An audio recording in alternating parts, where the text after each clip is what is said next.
আছো বন্ধুরা তোমরা সবাই? আমি শিবরাজ ফ্যামিলি ব্লগে আমার সকল বন্ধুদেরকে স্বাগত। আশা করি তোমরা সবাই ভালো আছো, সুস্থ আছো।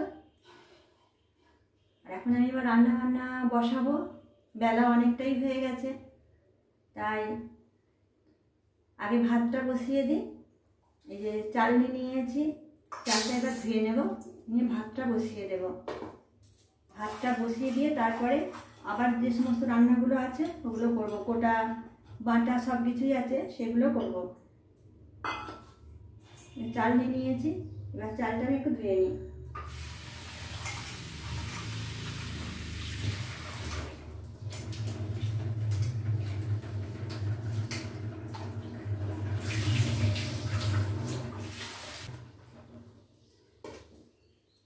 এই যে চাল আর জল বসিয়ে দিলাম।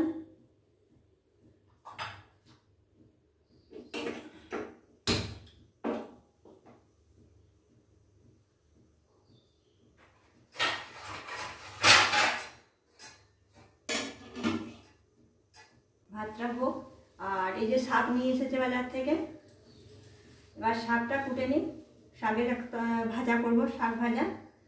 আমি শাকটা কুটে নিই। শাক নিয়ে এখন চলে এসেছি, এসে সব বাছছি।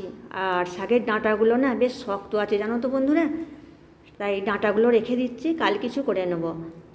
দিয়ে শাকটা কোটা হয়ে গেছে। আর আলু পটল নিয়েছি, আলু পটলের একটা ঝোল, মানে ঝোল নয়, রসা রসা একটা তরকারি করব আর কি। ঝোল ঝোল বা রসা রসা যাই বলো, ওরকম একটা তরকারি করব। সেই জন্য আলুটা কেটে নিচ্ছি। আর আমি আজকে কি রান্না বান্না করছি সবটাই আজকের ব্লগে তোমাদের সাথে শেয়ার করব। তোমরা দেখতে থাকো আর আমার সঙ্গে থেকো। শাক কেটে ধুয়ে নিলাম, আর আলু পটলও কেটে ধুয়ে নিয়েছি। ভাতটা পাশের ওভেনে সরিয়ে রাখছি, রেখে এই ওভেনটাতে তরকারিগুলো করে নেব। সেই জন্য কড়া বসিয়ে দিলাম। এই যে আলু পটল ধুয়ে নিয়েছি, আর কড়াইয়ে তেলও দিয়ে দিয়েছি। রসুন আর কাঁচা লঙ্কা একটু কুচিয়ে নিয়েছি। রসুন আর কাঁচা লঙ্কা দিয়ে শাকটা ভাজবো। আর রসুন আর কাঁচা লঙ্কা দিয়ে ভাজলে এটা নোটে শাক ভাজা বেশ খেতে ভালোই লাগে।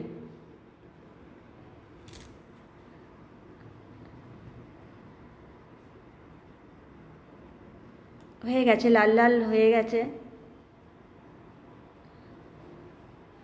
একটু লাল করে ভাজলে স্বাদটা ভালো হয়। এবার শাকটা আমি দিয়ে দেবো।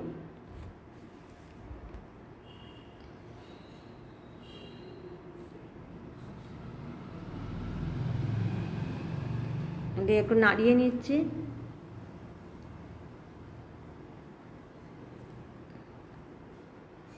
আর সকাল থেকে নানা রকমই কাজ থাকে, কাজ করতে করতেই দেরি হয়ে যায়। দিয়ে নুন আর একটু চিনি দিয়ে দিলাম মিষ্টি হওয়ার জন্য অল্প করে, দিয়ে একটু নাড়িয়ে নিয়ে একটা ঢাকা দিয়ে দিলাম। ভাপেতেই মোটামুটি শাক সিদ্ধ হয়ে যায়।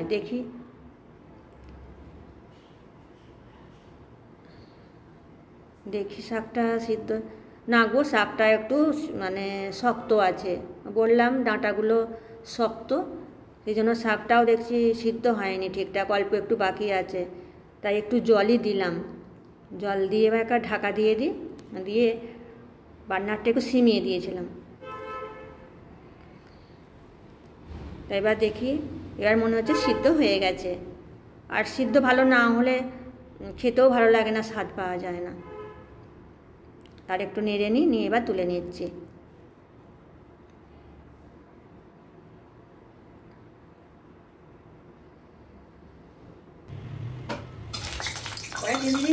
আলু পটলের রসাটা বসাবো, যার জন্য তেল দিয়ে দিয়েছি। আর আলুগুলো একটু ভেজে নিচ্ছি। আলুটা একটু লাল লাল করে ভেজে নেব। আলুর মধ্যে একটু লবণ দিয়ে দিলাম। তাহলে সুন্দর ভাজাও হবে, আর ঢাকা দিয়ে দিয়ে ভাজি বলে সিদ্ধও হয়ে যায় খানিকটা। তা ভাজা হয়ে গেছে, লাল হয়ে গেছে, আমি তুলে রাখলাম। এবার পটলগুলো দেখো এরকম বড় বড় করে কুটেছি। এই পটলের ঝোল বা রসা যাই বলো, তাতে একটু বড় বড় থাকলে খেতেও ভালো লাগে, আর মানে গলেও যায় না, যার জন্য বড় বড় করে কেটেছি।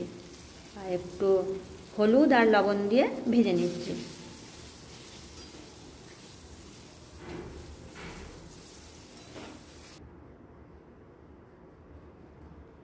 অনেকটাই লাল লাল হয়ে গেছে।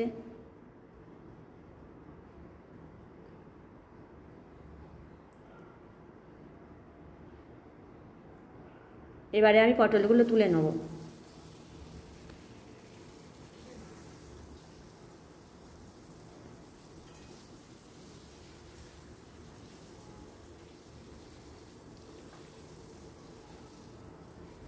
পটলগুলো তুলে নিলাম, নিয়ে কড়াইয়ে তেল দিয়ে একটু 5 ফোড়ন দিলাম, দিয়ে সব মশলাগুলো দিয়ে দিলাম। ওই ধনে, জিরে, লঙ্কা, হলুদ সব কিছু মশলাটা একসঙ্গে জল দিয়ে রেডি করে রেখেছিলাম, সেটা দিয়ে দিলাম।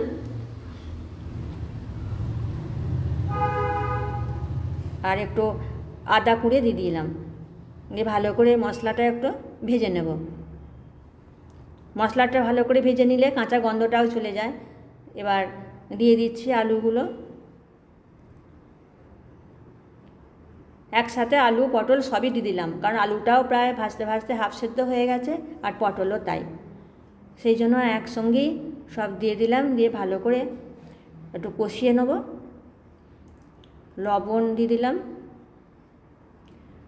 লবণটা একটু দেখিয়ে দিতে হবে, কারণ আগে ভাজার সময় একটু লবণ দিয়ে ভেজেছি তো। আর একটু চিনি দিলাম, চিনিটা দিলে স্বাদটা ব্যালেন্স হয়ে যাবে। দিয়ে ভালো করে কষিয়ে নিচ্ছি।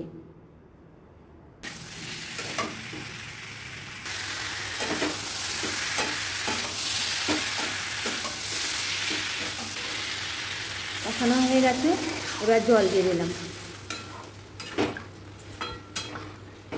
একটু বেশি করে আর একটু জল দিই, আর একটু বেশি করেই জল দিতে হবে, কারণ আলুগুলো আবার জল টেনে নেবে, আর একটু ঝোল ঝোল থাকবে।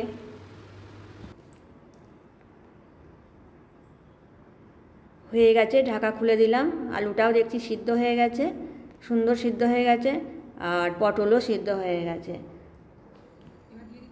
দিয়ে দিলাম একটু গরম মশলা গুঁড়ো আর 1 চামচ গাওয়া ঘি, দিয়ে ভালো করে নাড়িয়ে নিয়েছি। এটা খেতে হয় খুব সুন্দর, মানে এই আলু পটলের ঝোল থাকলেই ভাত খাওয়া হয়ে যাবে, আর কিছু লাগবে না। এবার এটাকে নামিয়ে নেবো অন্য পাত্রে।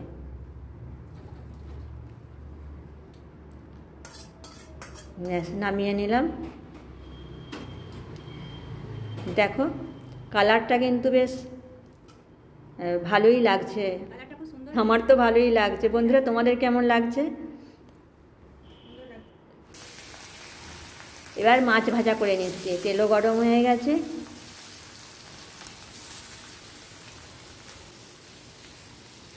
মাছ ভাজা করে নিচ্ছি।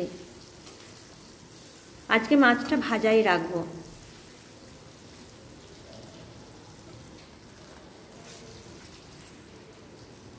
হয়েও গেছে মাছ ভাজা, এবার মাছ ভাজাগুলো আমি তুলে নিচ্ছি। আর জানো তো ডালটা কাল রাতে করেছি, ফ্রিজে ছিল, দিয়ে ডালটা ওই জন্য গরম করে নিচ্ছি। ফ্রিজের জিনিস তো একটু টকবক করে ফুটিয়ে নিয়ে খাওয়াটাই স্বাস্থ্যের পক্ষে ভালো, তাই আমি ফুটিয়ে নিলাম। এবার ভাত বেড়ে নিচ্ছি, রান্নাবান্না হয়ে গেল। বন্ধুরা দেখো তোমরা, আমি এবার ভাত বেড়ে নিচ্ছি, পরিবেশন করছি। ভাত নিয়ে আমি চলে এসেছি তোমাদের সাথে দেখা করবো বলে। বন্ধুরা দেখো কী কী আছে। ভাত নিয়েছি, নোটে শাক ভাজা, রসুন দিয়ে কাঁচা লঙ্কা দিয়ে ফোড়ন দিয়ে ভেজেছি সেটা, আর ডাল, আলু পটলের রসা, বাটা মাছ ভাজা, আম নিয়েছি। বন্ধুরা তোমাদের কেমন লাগলো আমার ভিডিওটা? তোমাদের যদি ভালো লাগে অবশ্যই সাবস্ক্রাইব করে দিও, আর লাইক কমেন্ট শেয়ার করে আমার পাশে থেকো। আর আজকে রান্না বান্না কেমন লাগলো তোমরা আমাকে কমেন্ট করে জানিও। আজ তাহলে আমি এবার বিদায় নেব, আসি, আবার দেখা হবে পরের ব্লগে। টাটা।